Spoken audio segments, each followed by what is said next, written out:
Hey, everybody. Look, I got wrapped up. I got caught up doing something else and I forgot. I didn't forget because I had everything set up. What happened was I lost track of time. That's also welcome to hell. How the hell are you? Today we're going to be discussing Evil Season 4, Episode 9. This one is called How to Build a Chatbot. And yes, we're going to go through the motions of how a chatbot can be freaking evil. Now, if you're a Star Trek fan and you know AI has been evil since the 60s, real talk. Uh-oh. And Marge, yes, I did just see your your reminder in Discord. And if you're not following us on Discord, I don't think I put the link in the description, so you ain't gonna be able to do it that way now, are you? It's just, yep, this is my life. This is what I've been doing. Oh gosh, it's terrible. It is terrible being old and forgetting ish. Uh-oh, that's not what I wanted to share. Let's try this again. You know, last week I had trouble doing my oh my, what's going on here? Why are we glitching? Oh Jesus, you see all this glitching? Or is it just my let's close some things out here and see if that helps because I'm stuck. Look, I'm moving around and I don't see me moving. And I don't know if that means that I'm stuck on y'all too. Do you guys see what I'm seeing? Yeah, I think it might be a demonic influence. I think that Leland might be here. Leland does not want this story to be told this week. Last week I had issues presenting my little slides and whatever. But let's see if this does it.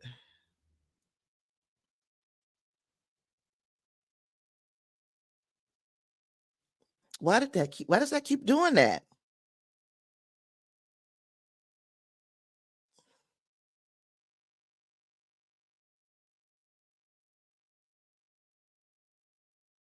Hmm. I thought I had it all figured out because let's see.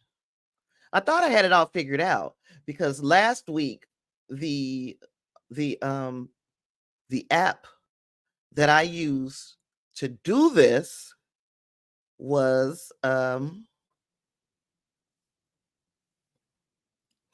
under some type of development, some type of they were doing some work.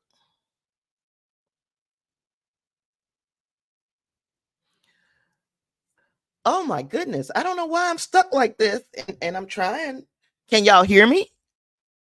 If you guys can hear me, I'm just gonna keep going because I'm seeing the stuff that I'm putting up on the screen. But yeah, this ain't good, huh?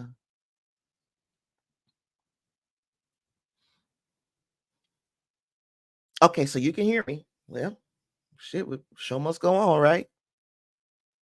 I just want to see.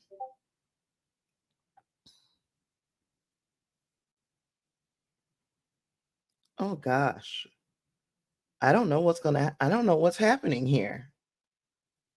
You know, this is that same computer that I was working on. I mean, that I was using before the storms, and then it got wet when the ceiling fell in. And I am working on trying to replace this, but I just don't have enough money as of yet. So this might be an issue ongoing for a while because this computer might be just telling me that it's bitch it's over. It's over. We're gonna see. Okay, because I'm starting to get a little nervous because things ain't working the way I want them to work. But well, there's evil. Let's talk about this ish. And then I can shut this thing down. And I'm talking about making other videos and this computer might be telling me it's on its last leg. Oh God, I hope not. So What did y'all think of this week's episode or last week's episode of Evil? Because we got another one coming tomorrow. What do we think?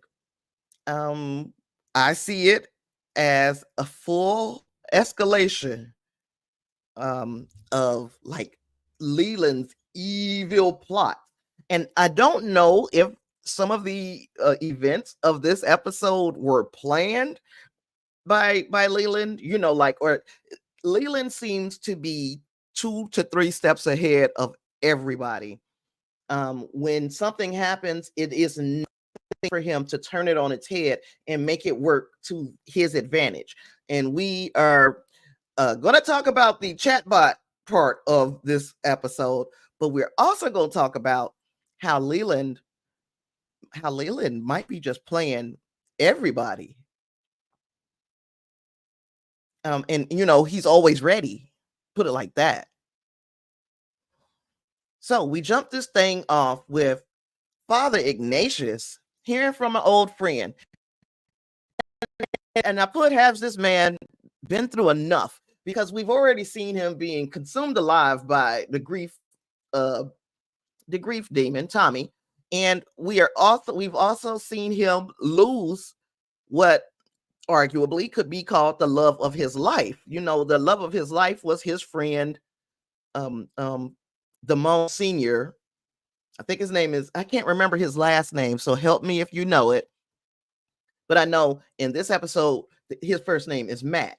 So he lost Matt, and he is trying to, all this man want to do is get some sleep. That's it. He just want to sleep. But his phone is blowing the freak up all night long. The phone is just blowing up. And he gets his phone, and the messages that he's receiving in this phone is from Matt. Yes, dead Matt. Matt is texting Father Ignatius from the other side. It's flipping crazy how, gosh, everything is freezing. Even my notes. I can't even scroll my notes. I think my computer is gonna die, y'all. Marge, you're laughing because you don't message. I can't scroll my freaking notes. Okay, now. So they were close. They were in love.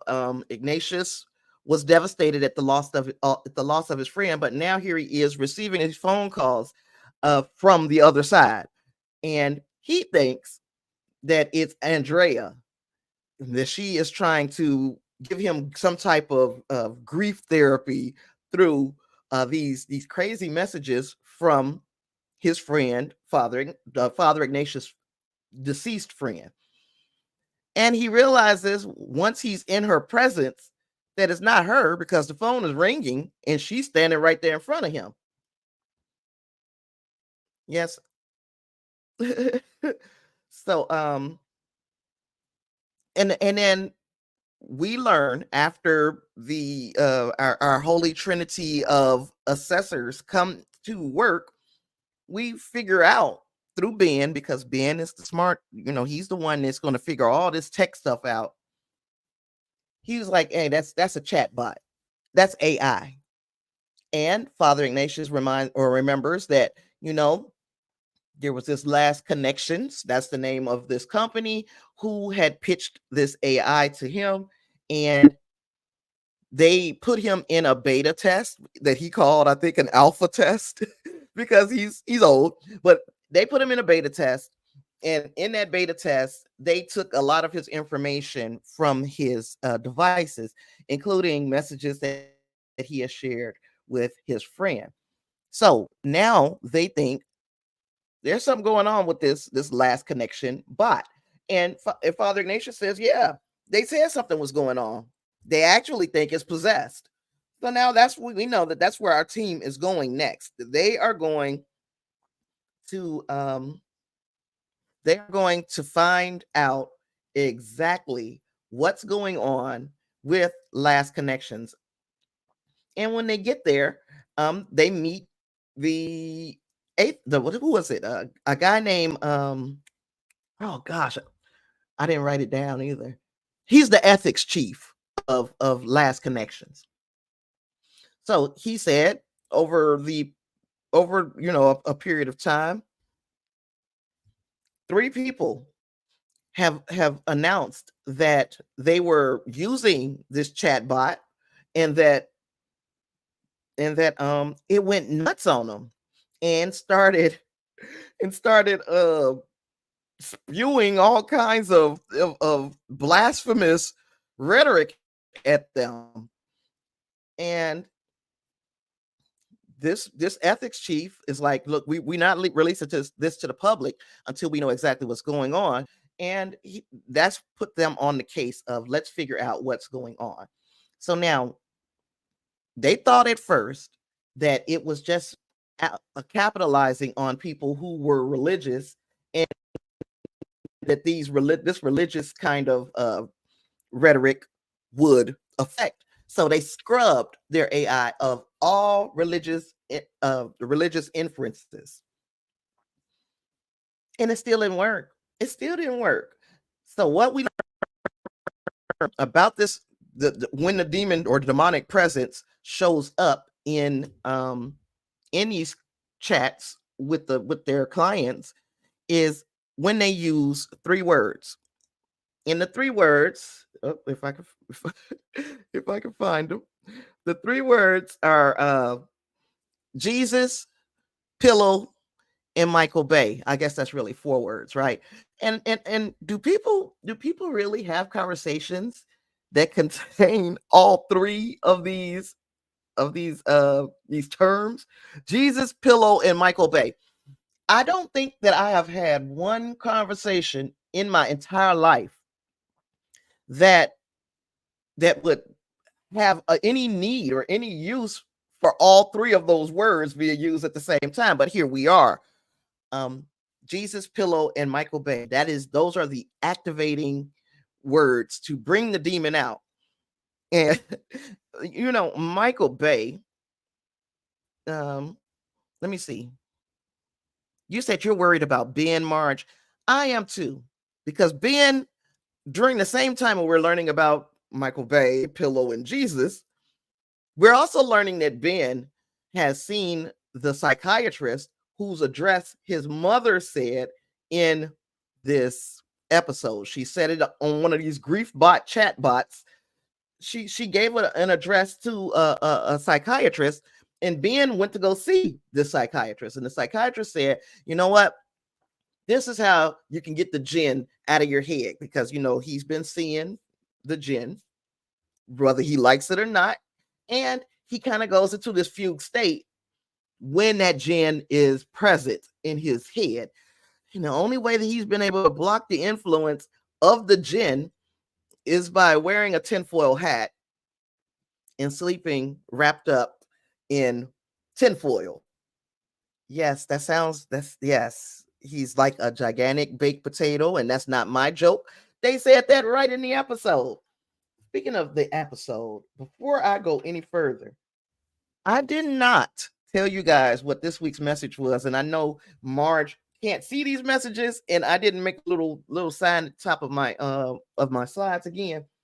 The message this week was, it takes only seconds to watch this intro. A haunting lasts a lifetime. Don't risk it. That's what it said.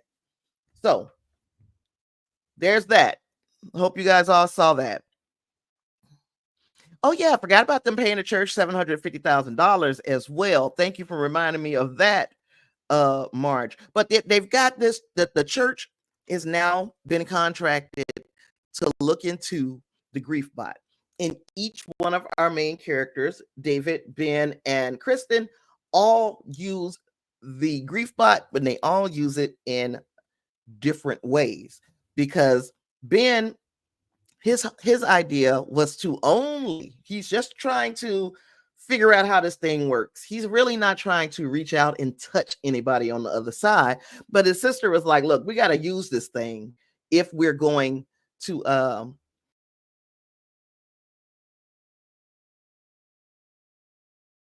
actually use it. And so they did. They used it. Ben and his sister talked to their mother, on the other side. And we find out Ben's real name, and of course I don't remember what it is anymore, but we find out Ben's real name, and we also learn a little about the relationship between uh, Ben's family dynamics in that family. But again, she gives him this in this message, gives him that psychiatrist address. David first reaches out to to Winston Churchill. He wasn't having much fun with Winston, so he decides that he's going to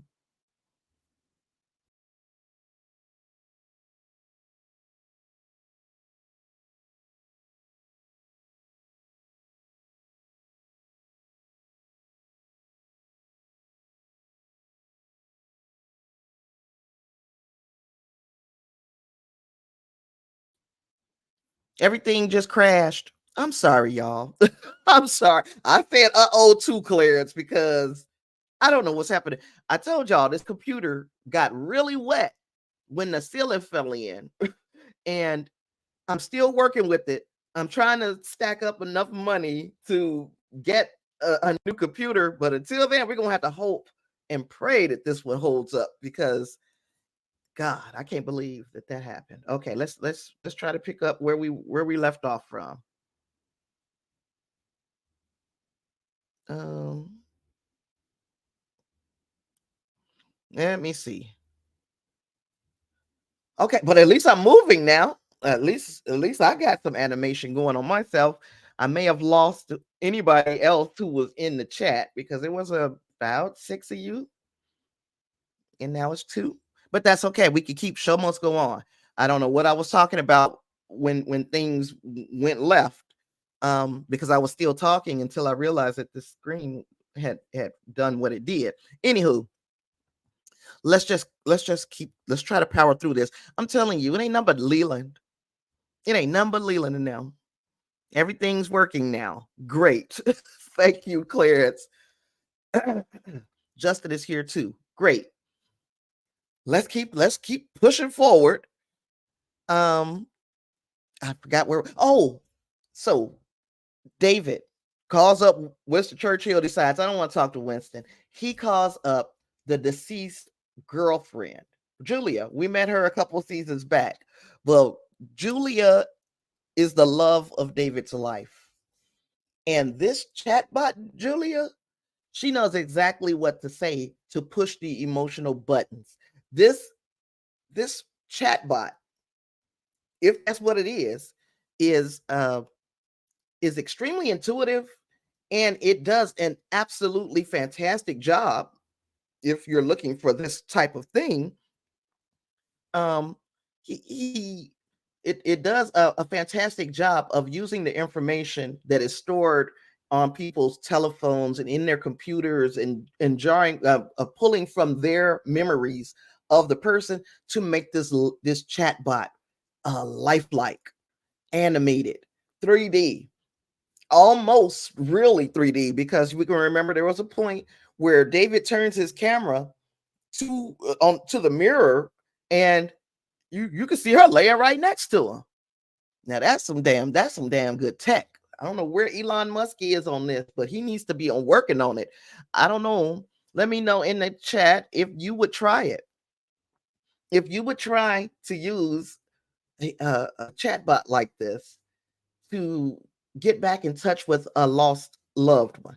But anywho, then we went to Kristen's house, and Kristen is using it to locate her husband, Andy. I'm wondering if she was just trying to see if it would work with a person who was alive still. Because as far as we know, Andy is still in the land of the living. So she wanted to talk to her husband. She picked up the phone to call her husband. Um, Marge says she wouldn't use a chat bot to talk to somebody on the other side, but she can understand why people would do it. And a little part of me says the same.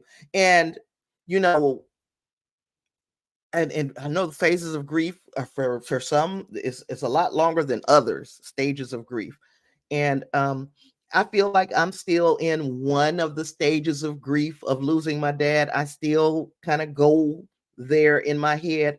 And would I get desperate enough to talk to my dad again to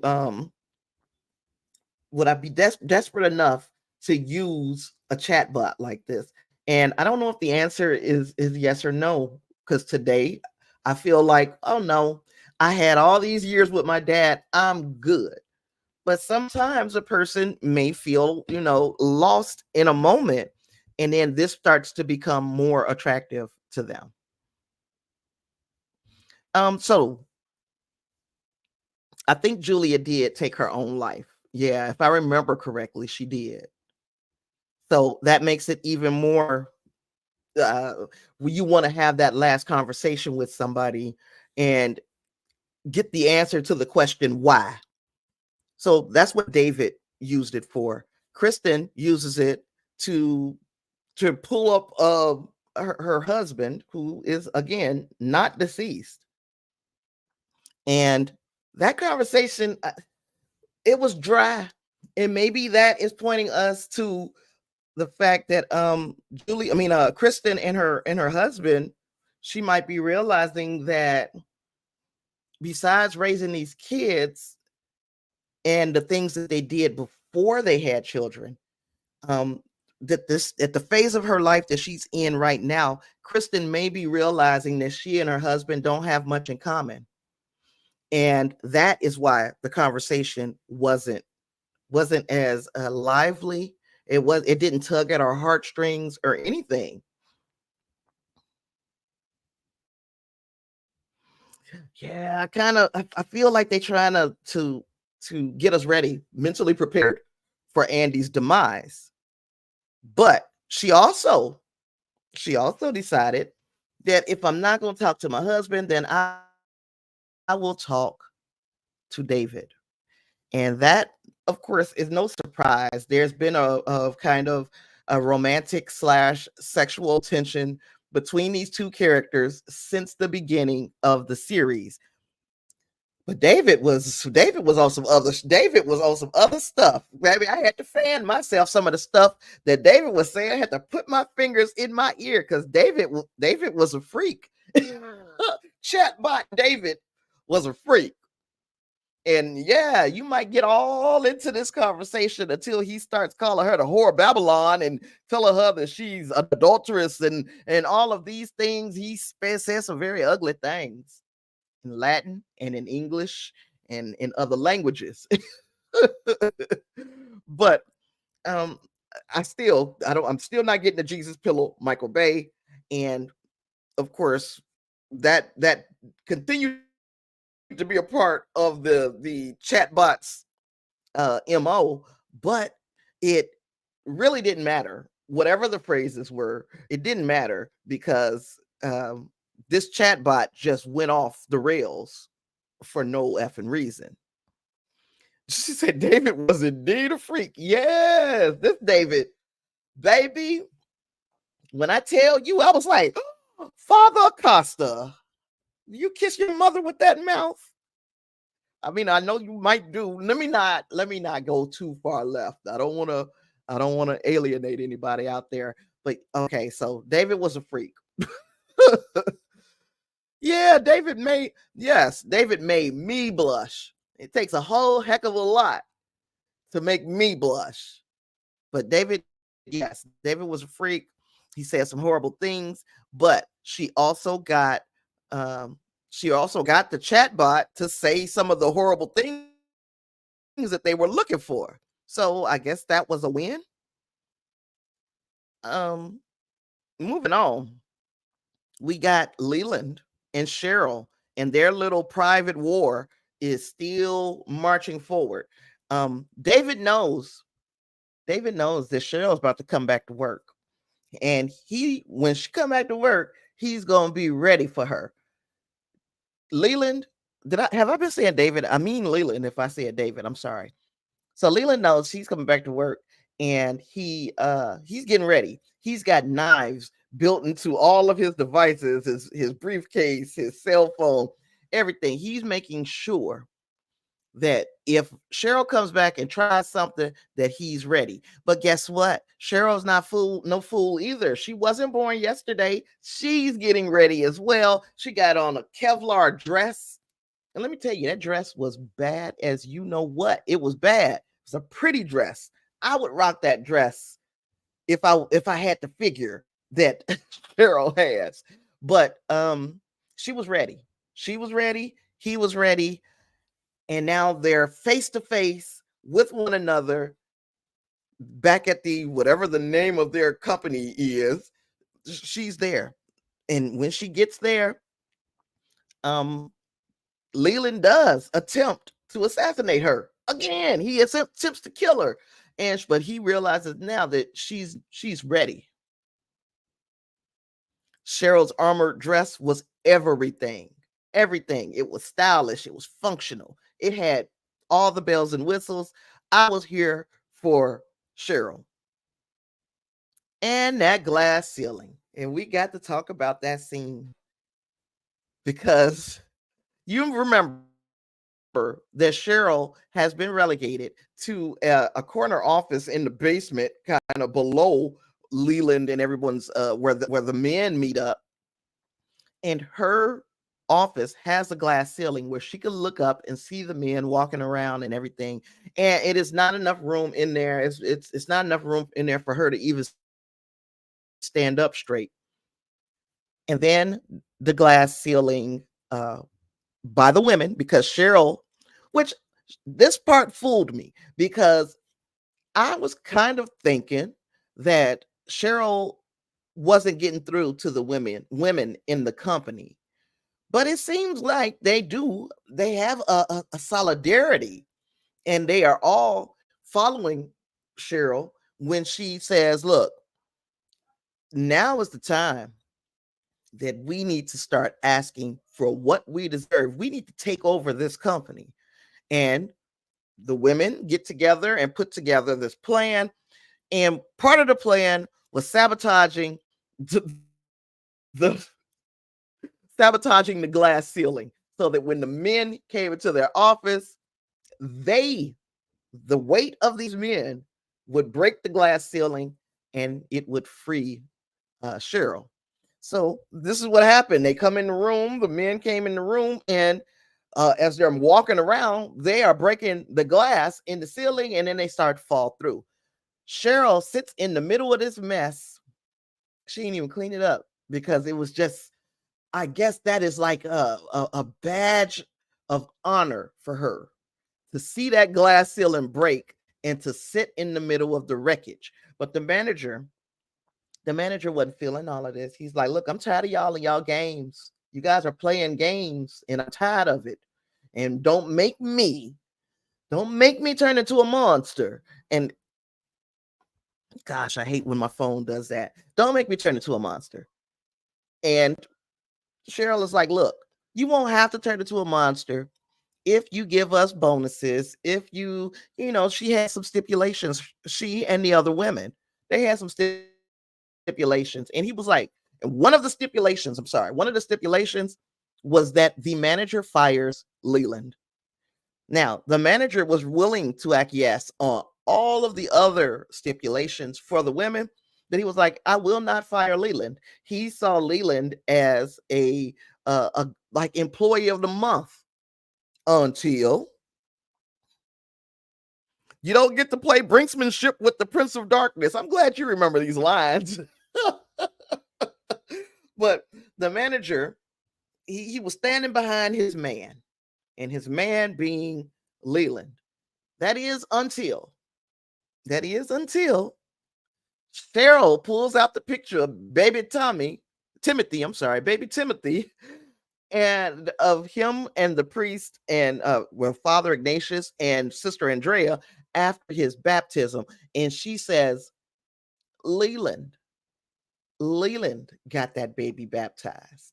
So she is still, I was thinking, Sheryl is so far ahead. Leland is, he ain't gonna know what hit him when the manager gets pissed off at him and goes off and does whatever the manager is going to do.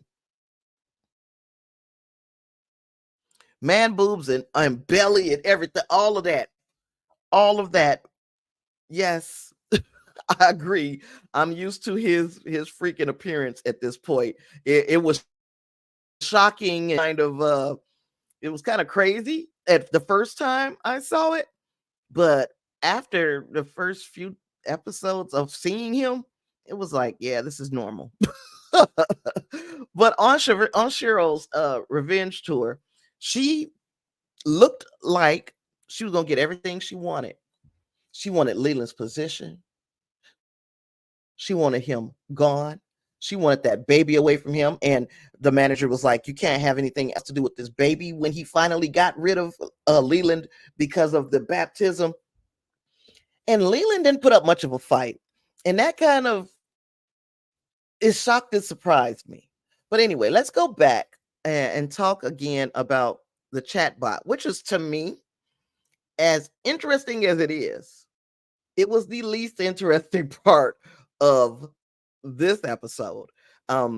What's going on with Ben is it's kind of up there in ranking of what's going on, but the Sheryl and Leland stuff stole the show because we finally get to where Leland is fired, and they're having the meeting to introduce the rest of these shareholders to the Antichrist.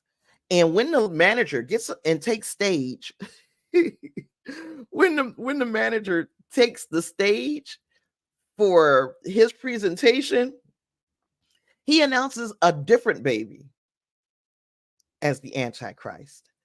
And that is when Leland enters the room. And I don't have a cup of water here, and I always need one here. I don't know what the heck I was thinking. But as he was doing his presentation, the manager is sipping water so that he could keep his mouth moist, unlike me, so that, he was not tripping and stumbling over his words. And takes a sip of water. Leland walks in, says, "This man is a liar." Again, this is not a man. This is the manager, and the manager is far from a man. But I'm still wondering if everybody else looking at the manager sees a man. And because we, the audience, are privy to a whole lot of things, we're seeing him in his true form, and Leland sees him in his true form, and Sheryl sees him in his true form. But other people have to just see a man standing up on the stage.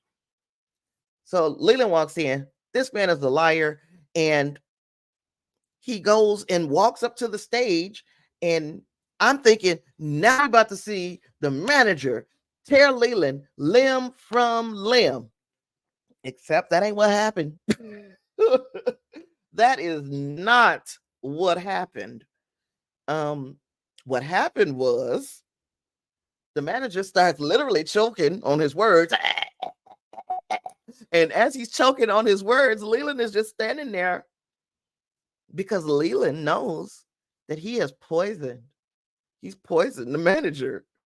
The manager was sitting there drinking out of that water, and Leland had put that water there first. He had gotten to it first. So now Leland has framed the manager, making him look like he's the person got this baby baptized.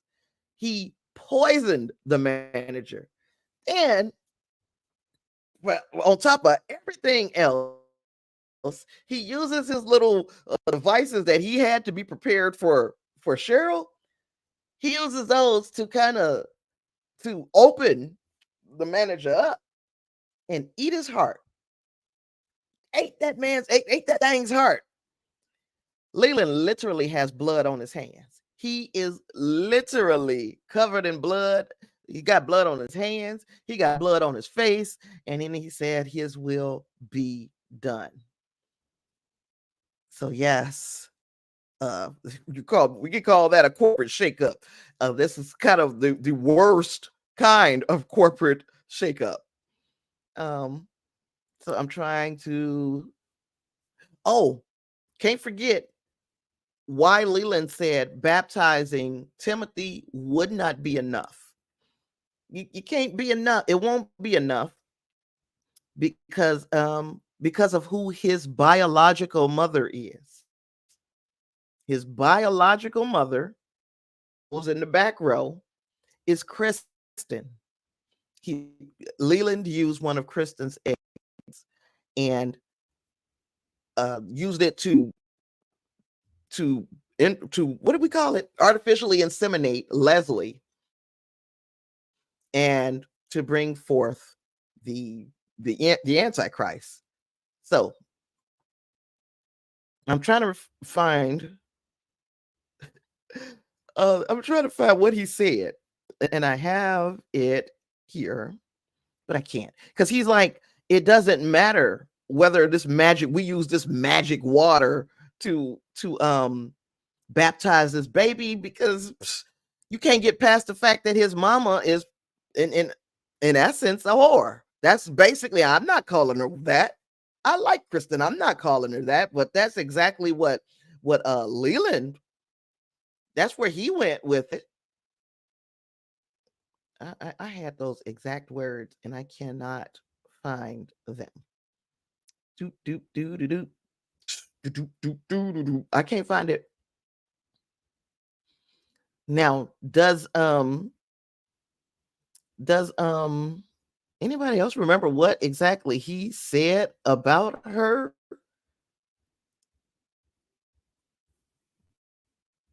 Oh, he said that this magic water wasn't going to do anything because he found the best person to bring Timothy into the world and to also bring in the Antichrist. And he said this person was someone who has rejected God and faith, check. A lustful adulterer who was cheated on her husband, check. Who has been demonically possessed, which I forgot about, check. Who has murdered a man, which I kind of let slip out of my mind, check. And who is also the true mother of the Antichrist. It's Kristen Bouchard. So all of those things played into Leland's plans. So Marge says she believes the women see the manager's true form, but the men just see a man. And it was a Game of Thrones moment. I've never seen the Game of Thrones, but if it's like this, I need to watch it. Sometimes hyperviolence doesn't bother me at all when it's in a TV series, not when it's police gunning down unarmed female people in their home. But I digress. If you want to know what I'm talking about, go over to Sinister Silhouettes, my other channel, and watch as I talked about Sonia Massey case. So that was a real life. So Kristen is now the whore of Babylon. She's been called it more than one time. She's now been basically the whore of Babylon from Leland and from David. Not the real David. Our David would never, ever, ever. But CHATBOT David, that freak, the one that was about take your fingers and stick them. That David, he called her the whore of Babylon. So, I got a question for everybody that will kind of, it's going to close out the slides and then we can just chat. But my question is basically, where do we think this is going next? Do we think that throughout the next 5 episodes, so 10, 11, 12, 13, 14, the next 5 episodes, do we think that episode 10 was where this series was, or this season was supposed to end, and that we're going to get some kind of culmination of things? Or is this story going to continue through those extra episodes that they tacked on once they found out that this was going to be the last season? Marge, I saw your message and I'm almost scared, but I'll chat with you in Discord. I appreciate that. And I'm not playing. So episode 10 complete this saga, or is it going to carry on through these extra episodes? And a part of me says that the extra episodes, they have to be where the story ends. They knew once they found out you only got 4 episodes to complete your story. So Justin thinks the same thing. Yeah. So I was kind of partway hoping that we would get a few more answers in episode 10, and I'm sure we will. But it does look like that because 1 through 10 was filmed. 10 was supposed to be the ending of season 4. And then we were supposed to be going to season 5, but they found out we ain't getting no season 5 because Paramount Plus. So we're not getting a season 5. So now these oh yes. Yes, it has to happen, right? So we're not getting an episode 5. I'm sorry, season 5. So those 4 episodes that they kind of got greenlit to tack on to the end of this season, those 4 episodes are going to serve as our 5th season, and they're going to wrap things up. At least that's what I think today. I don't want to say that like I've got some type of authority, because clearly I do not. Because we wouldn't be watching Star Trek Prodigy on Netflix if I had any sway at Paramount Plus. And if you don't know what the heck I'm talking about, then follow us for our Star Trek conversations. Follow us for the other things that we chat about on this channel. But anywho, so Marge is saying she believes that Kristen is going to adopt the baby. And I don't know how we get there, but we have to get there, right? That baby has to be reared by Kristen for it to follow Leland's plan. By the way, when Leland did all of this, he opened up the manager, ate the manager's heart, his will be done, all of that foolishness. What did Sheryl do? Because Sheryl thought she was winning, and I thought she was winning too. Sheryl got the hell up out. She said, "Oh fuck!" She got the hell from up out of there. So, does Sheryl think that by bringing the baby to Kristen, if that would be some type of protection for the baby, because Sheryl is not privy to all of the maniacal plans of Leland? Could that be how that baby ends up in Kristen's care? Okay, so that's one thing to think about, because Leland wants baby Timothy and Lexus to be together, because Lexus is kind of the John the Baptist to baby Timothy's Antichrist. And we know that biblically, I believe in the book of Revelations, that the Antichrist in the book of Revelations also has a right hand person. And I forgot what we calling them.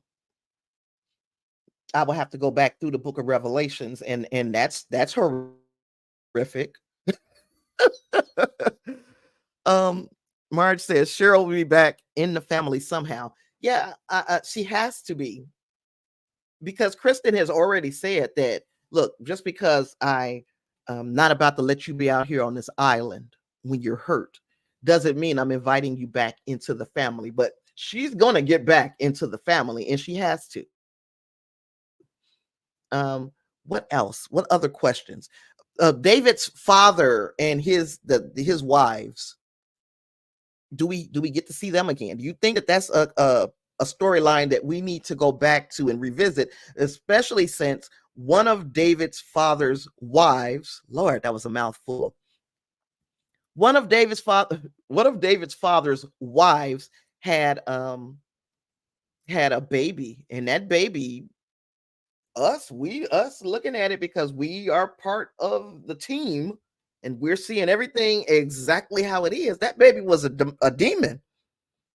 It was a demon baby. And Kristen was afraid of the baby, but she still held it. So are we going to revisit that situation? The father. What's going on with Ben? Do we get some kind of satisfaction about what's happening with him next episode, seeing as though next episode was supposed to be the end of the season. So do we get to know like what in the world is going on with Ben? I have to know. And that chick, did the chick that he was had living with him when he was in the fugue state, is she part of the plan? Ben definitely needs resolution. Yeah, I think we'll get that next episode. I really hope so. We don't have to drag Ben out through those last four. The last four is going to have some heavy lifting to do anyway, because there are quite a few threads that need to be tied up. And in a show that introduces so many threads, they've got a lot to tie up in the last 5 episodes, especially. We have to have some conclusion, even though my understanding, and I could be, just hearing little baseless rumors, is that the Kings, who are the executive producers of Evil, it seems like they want somebody to pick this series up, and they want a couple more seasons out of it. And honestly, even after they wrap up the Leland part, I'm still interested in the characters. I don't know if we will ever get another villain as compelling as Leland. Leland he's truly the devil's advocate. It's like there is no other way to put it. He is the devil's advocate, and he is playing the role in such a nuanced manner in the beginning, especially. We knew he was evil, but he also knew how to put forward the face of something good, So that was something that I thought was interesting as far as Leland goes. And if we get another season, will we find anybody as compelling as, is his name Michael Emerson? As Michael Emerson is as Leland. Marge feels so invested in our 3 main characters. Each seems so alone. And yeah, they are together constantly. And when they run into problems, they run to each other. Because remember when David said, "I'm through talking to chatbot Julia," where did he go? Well, first he finished talking to chatbot Julia, and then Demon Kristen came and started licking him in the ear with her forked tongue. And I feel so crazy saying all of these things because it just seems so flipping wild that all of this is happening. But yes, it's happening. This is shit. I'm not making this up. I'm not trying to make it bigger or more sensational. This is exactly what the hell is happening in this series. The forked tongue Demon Kristen starts trying to seduce David. And where does everybody meet up at? At Kristen's house for drinks. So yeah, the scenes of them just hanging out, just chilling, just decompressing, because who else is going to understand what they're going through? Who else is going to understand the things that they have seen? Nobody. There's nobody in the world who is going to make them or to understand and be able to share a conversation about the stuff that happened in this doggone series. This series is nuts. Canned margaritas for all. And like, okay, I know those have to be the same drinks that had been spoken about earlier in the series, right? Are they just adding tequila to a can of soda? Is that the way I'm supposed to see this? Or were those canned margaritas and they were just adding more tequila to it? Because I saw the bottle of Don Julio, and I recognize Don Julio when I see it. Now, that's not me saying that I've ever sipped on Don Julio. That's just saying that I recognize the bottle. I'm a bottle connoisseur. Justin hopes it gets picked up. Marge does too. I'm just wondering if they end Leland at the end of the series, because this was supposed to be season 5. Those last 4 episodes are truly supposed to be the end. Those season those last 4 episodes are supposed to be the end, and then we get rid of Leland, and then we get another season on Netflix or something. I really think, not like I felt about Star Trek Prodigy, where we need to just make noise and blah blah blah, because I don't know if it'll be enough. But right now, Netflix has already got the first 2 seasons, and I'm pretty sure that at some point they'll get the last 2 seasons, and maybe there will be enough of uh, a new audience getting eyes on this project to say we want to see more. I got to see more from them, and then they could make a new season. But I don't know what it'll be without Leland, because Leland, just one of the best villains that I've seen on television. You love to hate him. And then the heroes that we love seeing. Andrea, standout hero. Absolutely one of the best characters. And I'm glad we're not using her every single week, because it could become something that can become kind of cliche. We are using her in these strategic points in the season, and she is shining each and every time.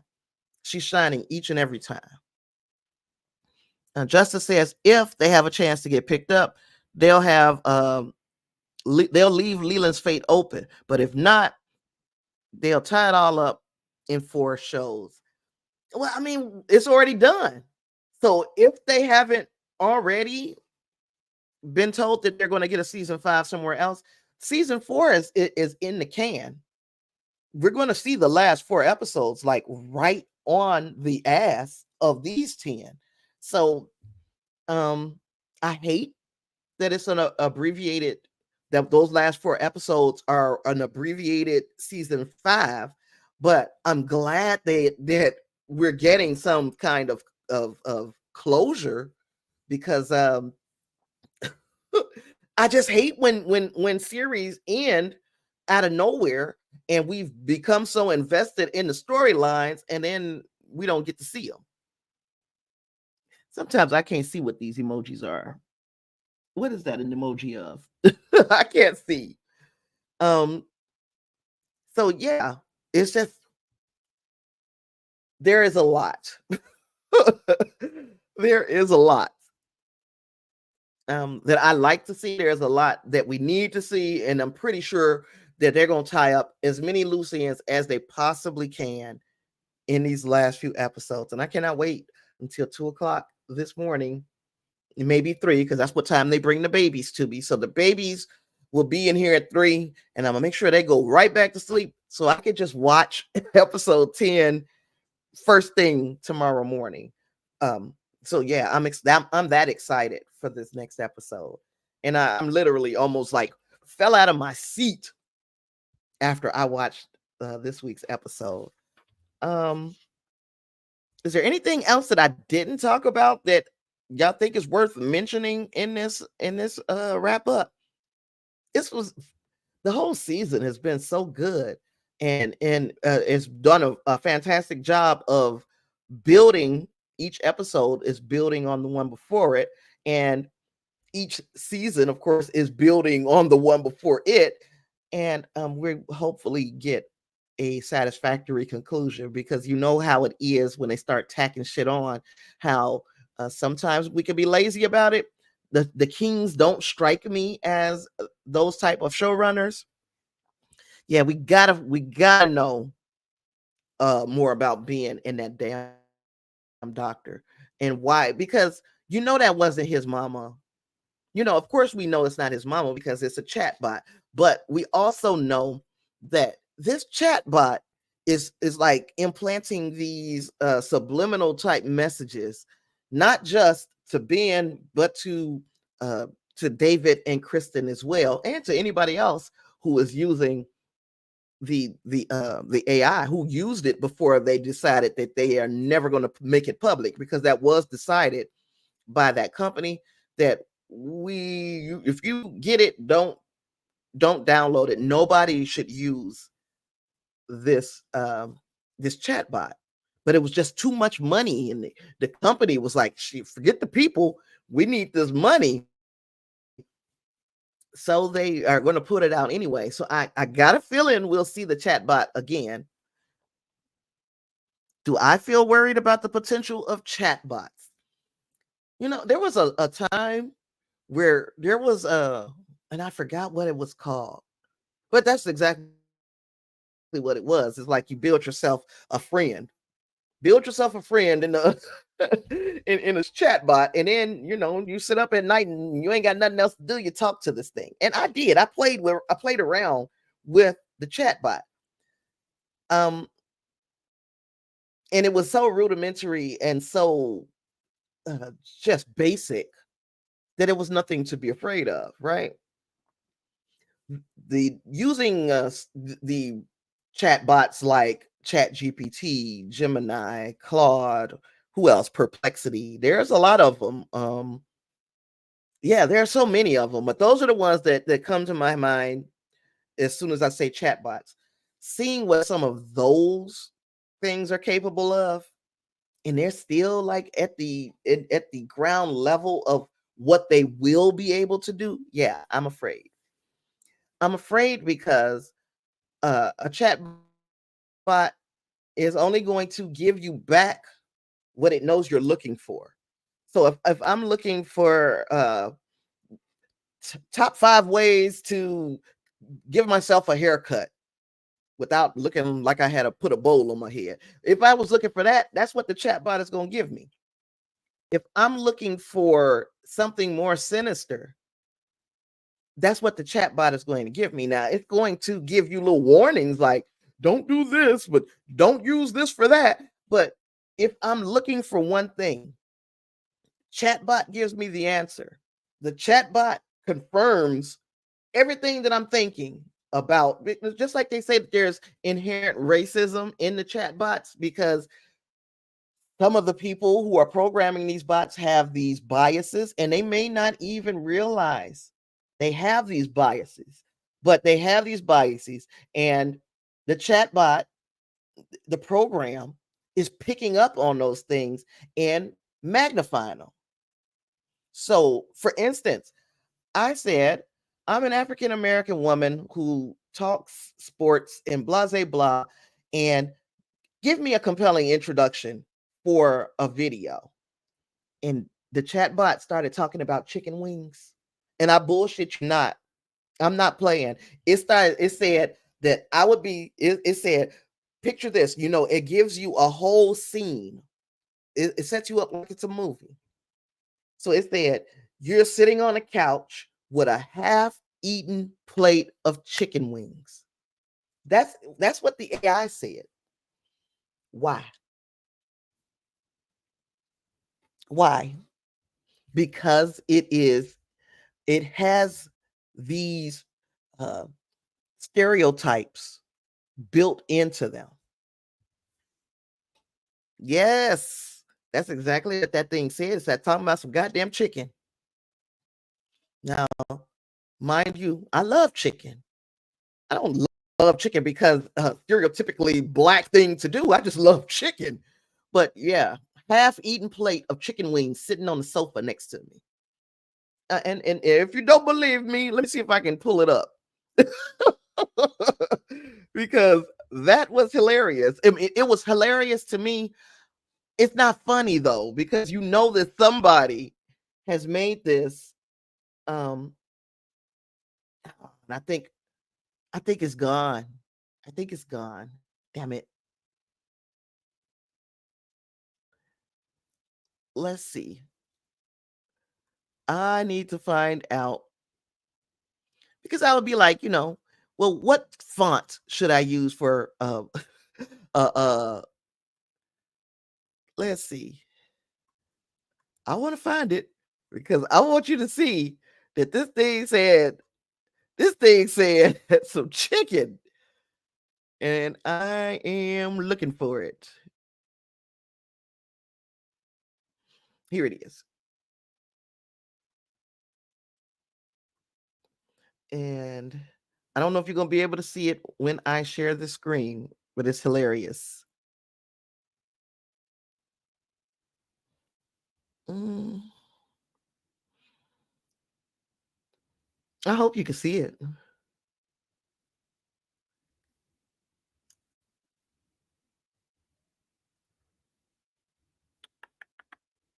Doop, doop, doop, doop.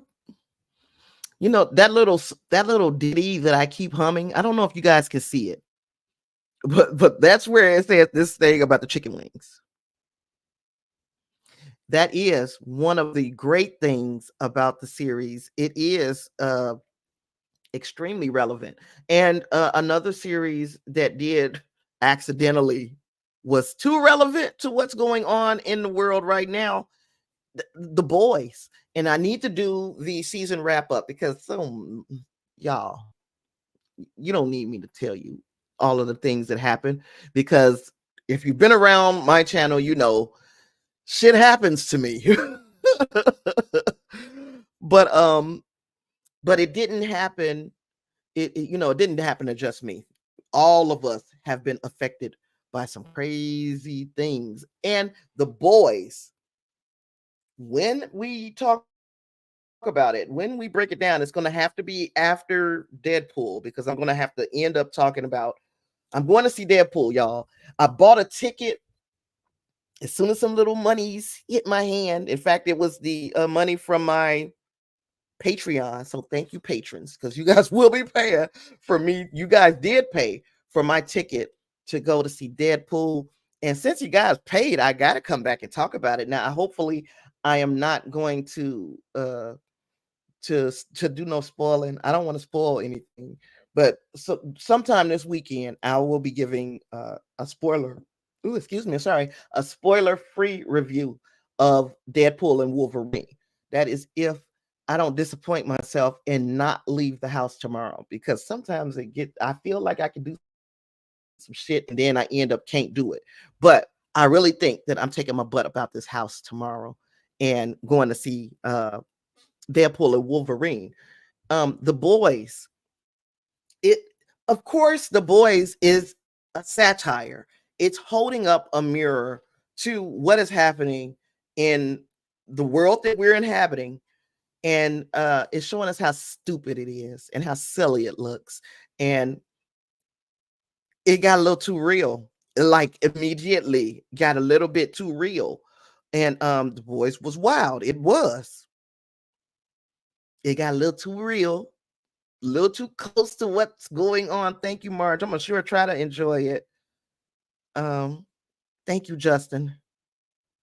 Yeah, so The Boys was a series that I wanted to talk about anyway, but it became so much more relevant after the events of 2 weeks ago.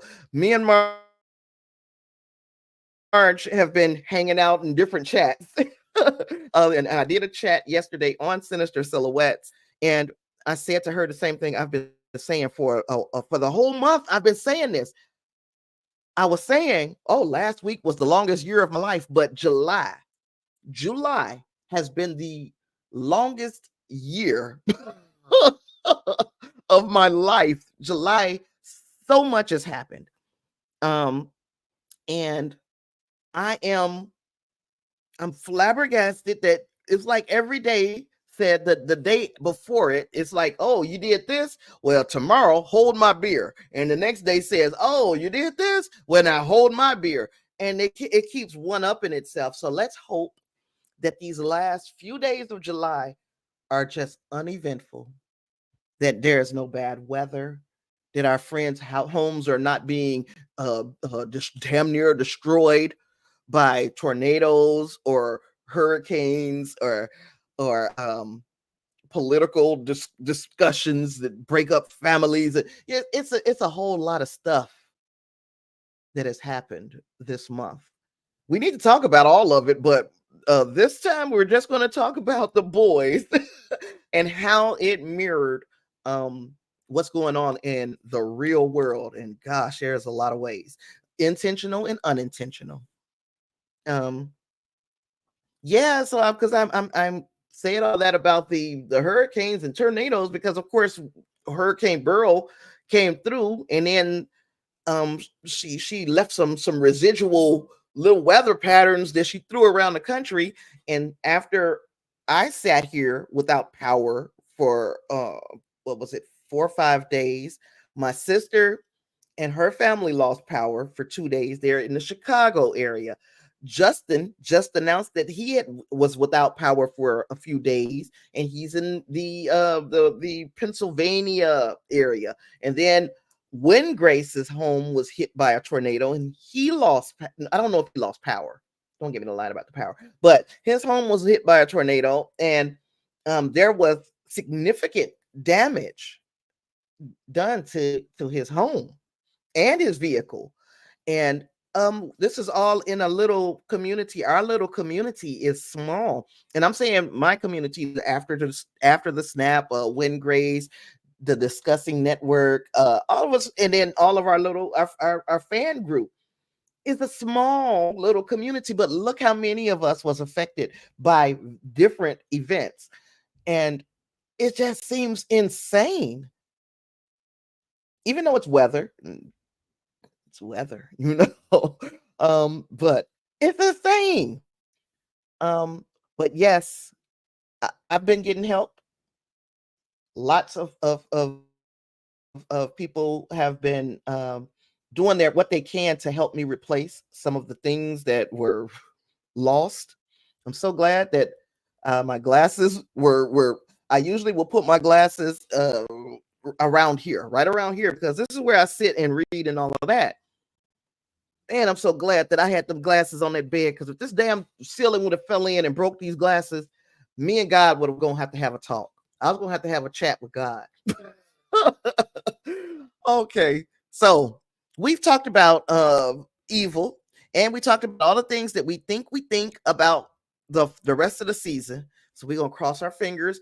We were missing Bougie Barbie today. We're missing her. Hopefully she watches this on the replay and she catches up to where we are as far as our conversation goes. And I need to talk to her and find out when is the best time to do a chat where she can be included, because I know she loves this series just as much as we do. And with all that being said, and thank you guys for all being here. I had Marge in the house, and she is a moderator. She never has to do any work because I have such a good, friendly audience, and nobody is coming in here starting ish. But if we were to have a problem, Marge is ready for you. She's ready. Then I had Justin. We had a couple people who didn't speak, and that's fine. You don't ever have to speak, but I would love to talk to you. You could say something. And I think Clarence was in here for a little while. And yeah, I think that was it. I think that was everybody. And so with all that, I appreciate you guys for hanging out with me. I always enjoy our conversations, and I will see you in the next one. Peace.